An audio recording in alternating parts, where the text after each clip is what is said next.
தைப்பூச நன்னாளிலே தண்டை அணிந்தவனே உன் தரிசனம் காணவே பக்தர்கள் வந்தோமே.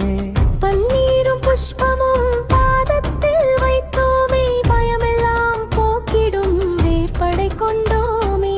பச்சை மயில் ஏறி வரும் பரமன் மகனே, பழனி மலை மீது வீற்றிருக்கும் ஞான கனியே.